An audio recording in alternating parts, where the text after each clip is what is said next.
What's good, Internet? My name is Jim, and I am sick as a dog. You know, I woke up this morning mostly fine, but I've had such a runny nose that my nose now hurts, and I'm a little delirious. So I thought, what better time than to watch some of the most intense arguments on Joe Rogan, coming out of Sunny V2, who does a great job documenting all kinds of YouTube successes and failures. So let's go check this out. If you can do me a favor and hit that like and subscribe button, be greatly appreciated. I probably won't remember even making this. I've taken so much Dayquil. 2,000 episodes of the Joe Rogan Experience. It's no surprise that there have been a couple of pretty heated arguments, and we're going to kick the video off by looking at one between Joe and a guest by the name of Candace Owens, who initiated the conflict after stating in a very smug way that humans don't need to care for the environment because climate change doesn't exist. You don't think we have to care about the environment? Like, no, not even a little bit. Like, not even a little bit? No. Okay, let me clarify this. I don't throw trash on the ground. Like, okay. I'm not saying like we need to trash the environment. But do I believe in climate change? No. Joe pushed back on this initial statement by arguing that the topic was incredibly complex and that maybe Candace wasn't in a position to make this claim. Things became even worse when Jamie brought up a website to support Joe's side of the argument. The vast majority, 87%. Look, why are you even arguing with this woman? Candace believes whatever she's paid the most to believe, okay? But hopefully Joe's going to tear into her here. Let's see. Scientists said that human activity is driving global warming. Yeah, I don't believe this at all, just so you know. Which resulted in Candace implying that they were specifically searching for data to support what Joe already believed. I guess look up the opposite, right? Instead of looking for what you're searching for, looking for what you're not looking for. I didn't search for it. That's what I found when I searched it. Joe then doubled down on just how detrimental the climate situation could be. This could negatively impact all sorts of coastal cities. This could be a gigantic problem. This is not like propaganda. She got the money to move. Drummed up by some sort of big business that seeks to make money off of this. Yet Candace showed no interest in changing her belief on the topic, escalating the conflict even further. I don't believe it's real, okay? So I can't sit here. But here's the question. But why have a belief? Why have a belief as to whether or not global warming is real or not real? Because I just find that when things, you don't understand the science. You are correct. But why have a belief in it? Right. So it's not a belief. It's not a belief in it. I don't believe in it. Joe was eventually able to get Candace to admit.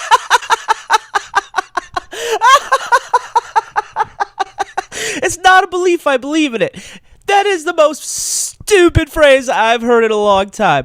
That was the medicine I needed, Candace. Thank you so much. You can't believe in any science because then you couldn't hawk yourself to anybody. This isn't even a political statement. I think she's one of the least genuine people on this planet. She didn't really know what she was talking about. How about not have a belief until you really have looked at the you data? Would prefer if my language, as opposed to admitting that I do not know this, I wouldn't die in this, so I've never made a video, I've never made a public... Hey, maybe Joe needs to go by some of that. You remember when Joe was a great interviewer and he would push back and stuff, and he wasn't just stoned all the time and just taking everything everybody says at face value? Remember that? That was when he was awesome. I still enjoy listening to him, but I just wish he wouldn't be so high all the time. I mean, you would have preferred if I had just started by saying, I have no opinion. No, I don't know. Okay. That's what I'm saying. You say but I said I didn't know. No, you say I don't believe in it. Yeah. I don't believe in it. You're saying really clearly that you don't think it's real. However, Eddie Bravo was significantly more stubborn, who found himself in an argument with Joe after refusing to let go of the idea that the Earth was flat. Show me a real picture. Show me a real picture. Listen, NASA does not have one of those satellites. Fake.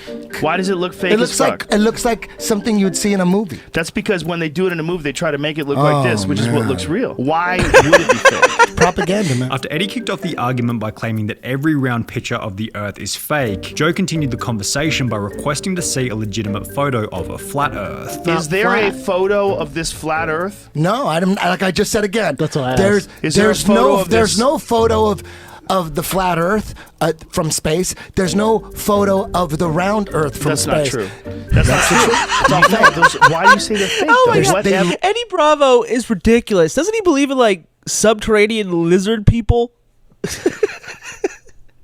Fake. They look CGI. But you're not an expert in imagery. After being backed into a corner, Eddie made the argument that the sources Joe was using were being paid for to keep the conspiracy going. Where did you get this information? Jamie. Where did you get it? Where'd I get what? This information. Where is this coming from? coming off the internet. Exactly. So you're reading Journal- some information. I'm reading some information Slow off down, the internet. slow You down. didn't go to the Slow library. down, slow It's on down. Wikipedia. Just slow down. Eddie, stop There's doing that. sources here. There's a book called The American Journal of Science. I'm sure that a lot of people respect Which is that. bought and paid for. Well, maybe. Why would anybody be paying money for people to lie about the world spinning? Which is followed by Eddie stating that there was no evidence to confirm that the Earth was in fact spinning. Eddie, people have known it's spinning forever. That's how the seasons Gravity, work. baby. That's how you see the sun. We spin around. That's why it Okay, makes explain this eclipses. to me. That's why we That's why you age, can too. track time zones. That's why you can put a piece of stick in the ground. You're saying all the It correct acts shit. as it acts as a sundial. After over 40 minutes of back and forth between the two, Joe completely lost it. Eddie, I used to say the same Eddie, you're stuff. talking about the I Earth being said this- flat. I'm Thousands of saying the scientists same have thing. looked into it. You think they're all wrong? That's so insane. You haven't looked into it. How could I not have? You don't think I have? Eddie, there's websites dedicated to debunking it. There's so many people working on these things, Eddie. The idea that they're all in on some sort of a giant global lie is insane. However, while this argument could certainly be dismissed as a bit of banter between two friends, the same can't be said for the argument between Joe and Matt Walsh, who began the heated exchange after claiming that gay marriage shouldn't. Okay, this is when we're getting into the more, modernized Joe Rogan, where he brings on a lot of these. Look, again, I don't have anything against conservatives or libertarians or progressives, anybody. I just don't like people who aren't genuine. And I get this feeling from a lot of these people that they're just not genuine, Be allowed, as it threatens the institution of traditional marriage. But then why are you opposed to two gay people doing that? It's not about choice. It's about what this institution, marriage is an institution, and what is it, and what purpose does it serve? Joe then made the point that a gay marriage doesn't damage a straight marriage in any way. I don't think gay people and gay people getting married in any way, shape, or form changes a bond that you have with your wife. To which Matt responded with the following point. If marriage is not what I'm saying it is, why do we even need it? A thing that actually exists, which are man, woman couples creating babies. But after Matt stated that the point That's of a not marriage what is it's for for. a man and a woman to make babies, Joe questioned the following. If marriage is only for procreation and to bond a family together, what about people that are deeply in love that never want to have children? I don't think it's not only procreation. Right, but if people want to be married and don't want to ever have children, are you opposed to them being married? I think this would be a couple that is rejecting one of the fundamental aspects of marriage. They should be open to, Oh, to fuck life. I would hope that you. in the future they would be. It seemed as though Joe and Matt could have argued back and forth for hours on end. But what happens when Joe invites one of his haters onto the podcast? This is what happened with Brian Dunning, I don't know who who had this written guy an is. article claiming that Joe was one of 10 celebrities who promote harmful pseudoscience, in which he'd write, "Comedian Joe Rogan does what he can to promote virtually any conspiracy theory that he stumbles onto, apparently accepting them all uncritically with a wholesome embrace. He believes the Apollo astronauts did not land on the moon. He believes the US government was behind the 9/11 terrorist attacks. He believes the Oliver Stone version of the Kennedy assassination. He believes that aliens crashed at Roswell in 1947 and the government is covering it up. Joe, if you're gonna put so much effort into promoting conspiracy theories and eroding what little rationality the public has left, at least have the courage to come forward with a cogent argument and well-sourced evidence instead of the lameness of I'm just the guy asking questions. Take the responsibility." Joe would take this responsibility by inviting Dunning onto the podcast, which resulted in a 3-hour back and forth arguing about everything, beginning with conspiracy theories. Well, it's just factually inaccurate on so many different levels. I don't understand why you wrote it like that. Like, there's things that you said that I believe that I don't, that I've never said that I do. Before eventually concluding with diet and alcohol. It's not correct. That's not the way the body works. That's not the way the digestion system works. When you say that there's a supplement that can prevent you from getting drunk, you're I'm sorry. You are against all reasonably established science, and you're trying to make a buck off of people potentially getting killed. And I had a huge problem with that to the point that I had to turn the show off. However, if we're on the topic of diet and alcohol, then we have to look at the Joe Rogan Experience number 1267, which became one of Joe's most heated episodes after two opposing diet specialists began to argue about nutrition.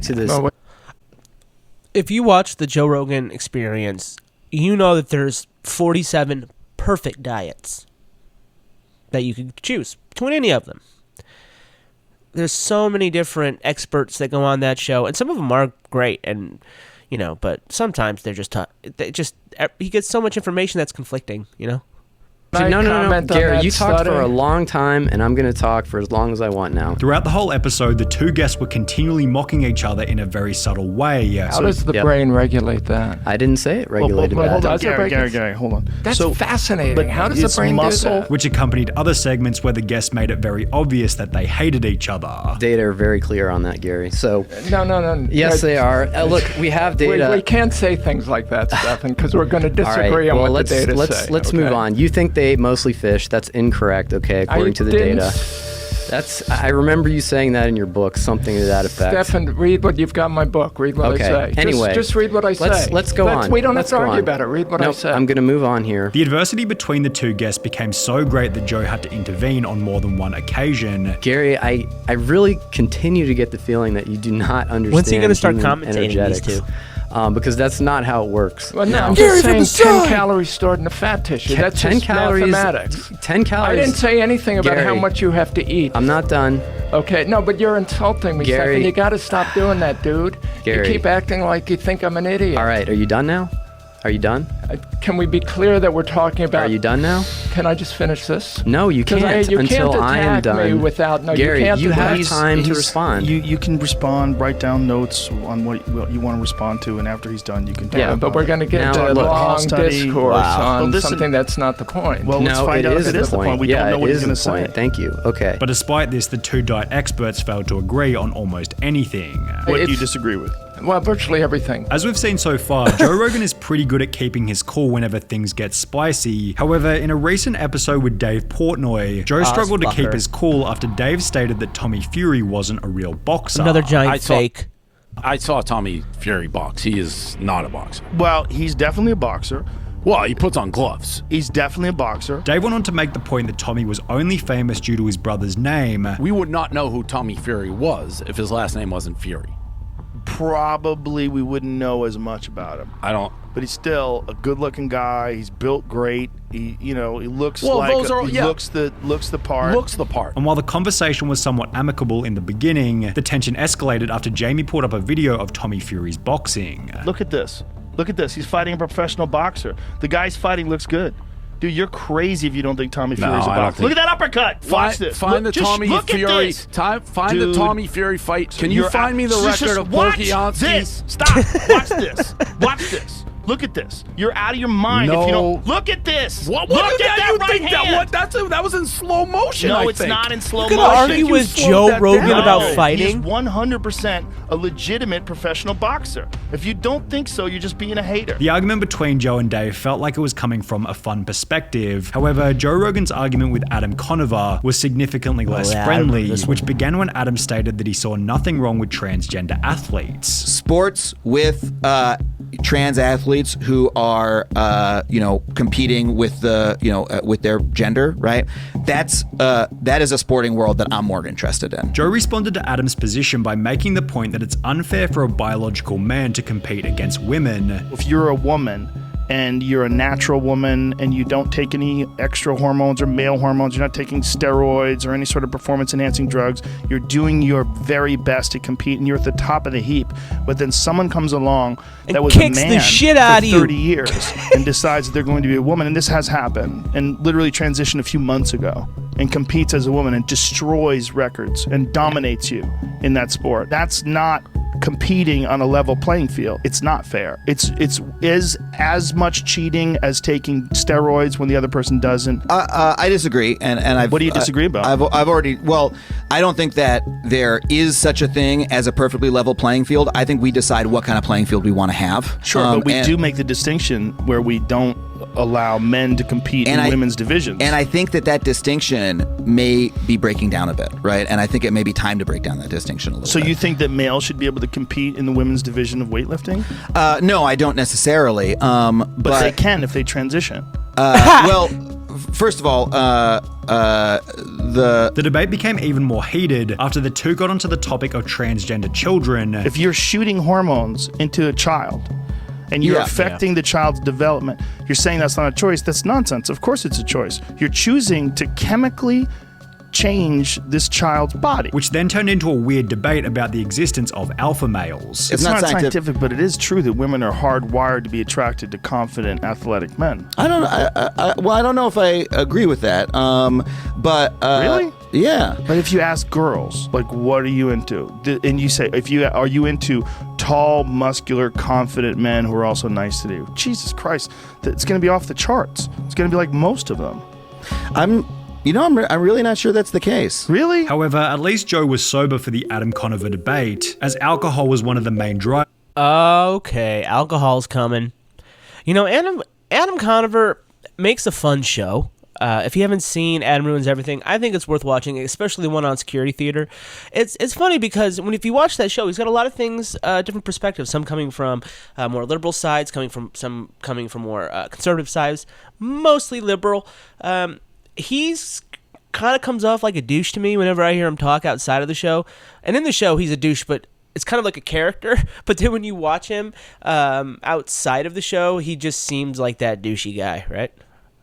For Joe's heated 2017 argument with Steven Crowder, which began with Steven stating that the legalization of weed has led to an increase in motor vehicle accidents. Traffic fatalities regarding marijuana have skyrocketed. Google that, because that's nonsense. No, drunk driving arrests. Get him, Joe. What do you mean First of all, I wrote about what the sources are, the original studies. Steven then tried to convince Joe that he didn't really care about the use of weed. I don't care about it. Yeah, you do. I don't care. You're the guy that thinks people should be able to do whatever. You're a free market guy, that's right? what I just said. So if you're a free market guy, why wouldn't you be in support of something, whether it's the most beneficial or equally beneficial? But you're not necessarily, because you're denying. But because right now of the chemical, which is followed by Joe mocking Steven for his attitude. Things that are good and don't shore, man. Just like you don't shore turmeric, you don't shore ginger, you don't shore a reduced sugar diet. All those things that reduce inflammation are good for you. I don't buy that smoking marijuana would be as beneficial as a reduced sugar diet. After bringing up a study to support Joe's point, the following exchange ensued. Since marijuana legalization, highway fatalities in Colorado are at near historic lows. You haven't bringing up the source that you want to find. Washington Bring Post. up the study right there. Yeah, Washington Post. Bring up the study that we wrote. We wrote about it on our website. Look, I don't care about your website. Since marijuana legalization, highway fatalities in Colorado Since you called me Since you called me And after Joe sobered up the following day, he issued an apology for the way he acted during one of the most heated arguments in Joe Rogan history.